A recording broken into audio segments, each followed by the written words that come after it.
નેતાઓ, અધિકારીઓ અને પૂંજીપતિઓ એક કરોડો અરબોના સ્કેમ કરે ત્યારે તપાસ કરનાર અધિકારી પોલીસ કર્મીઓ કશું જ તોડી શકતા નથી. ગુજરાત અને આખો દેશ એનો સાક્ષી છે.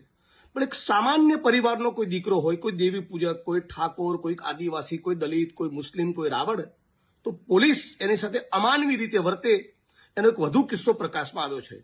12 વર્ષના 13 વર્ષના રાવણ સમાજના બાલાસિનોરના એક દીકરાને, ધોરણ 9માં ભણતા દીકરાને બાલાસિનોરના પોલીસ ઇન્સ્પેક્ટર મિસ્ટર સોલંકી દ્વારા કથિત રીતે અમાનવી રીતે મારવામાં આવ્યો છે. અનેક મીડિયાના મિત્રો એને કવર કર્યું છે. એટલે હું તાત્કાલિક માગણી કરું છું કે પહેલા તપાસ કરીશું, પછી આગળ જતા એવી બધી વાત બંધ કરી તાબડતોબ આ વાતનો કોગ્નિઝન્સ લઈને પોલીસ ઇન્સ્પેક્ટરની સામે એફઆઈઆર કરવામાં આવે, નહીતર ઉગ્ર આંદોલનની ફરજ પડશે. આ કહેવા પૂરતું નથી કહેતો.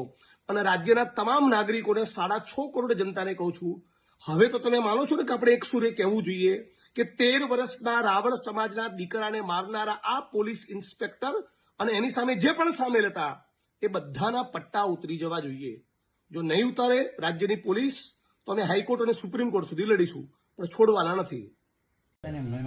એક જ વ્યક્તિ એના ઈશારે બધું ચાલતું હોય એવું તો કોઈ દિવસ ક્યારે ના થાય ને. બે જમાદારે બી મારે તો પોલીસ સ્ટેશનનો વહીવટ પોલીસની જગ્યાએ બીજા લોકો કરતા થઈ ગયા હોય. ગુલામી તો આ દેશ આઝાદી પછી તો ના હોય.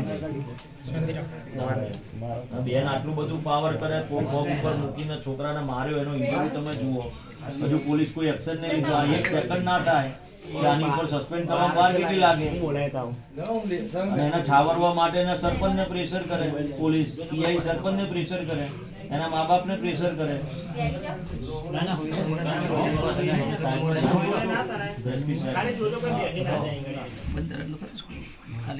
ના, હું તો રોકાવું છું, તો હમણાં જ આવ્યો છું એના પરિવારને મળવા.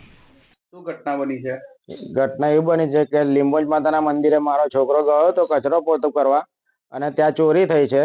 અને આ લોકોએ સકના ડાયરામાં પોલીસ સ્ટેશને લઈ ગયા હતા સાહેબ. અને સકના ડાયરામાં લઈ જઈને મારા છોકરાને માર્યો છે, બરોબર બહુ માર્યો છે.